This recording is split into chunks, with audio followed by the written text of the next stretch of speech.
think it's a sacred right. I'm grateful to live in the United States of America. I like to see other people there voting. I like to see the turnout. I want to guard that right and keep it safeguarded forever. The way people like to cast votes could be changing. This is up to Nevadans to decide how they want to vote.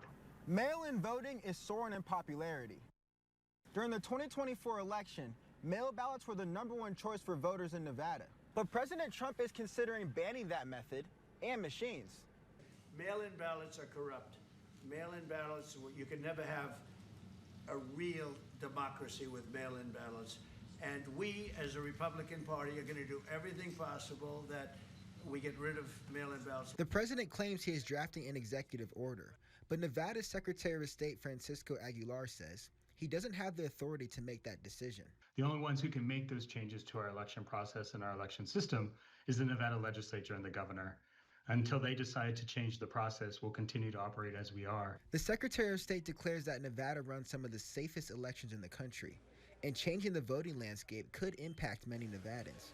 I think some of our rural communities, I think some of our tribal communities, some of our members of the disabled community, and that's unfortunate. We want as many voices heard across the state as possible. More than half of Douglas and Nye County voters mailed in their ballots, while Washoe County voters preferred going in person in 2024.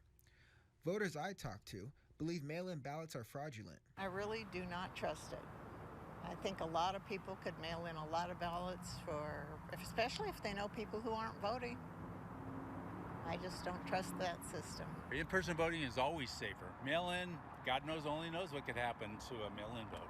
The president not only doesn't trust mail-in ballots, but says it slows down results.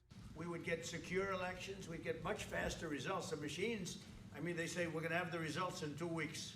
With paper ballots, you have the results that night.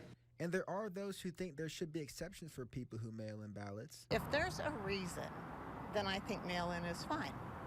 What if you're in the hospital? So, I do think there are exceptions. In Reno, Nick Doyle, KOLO 8 News Now.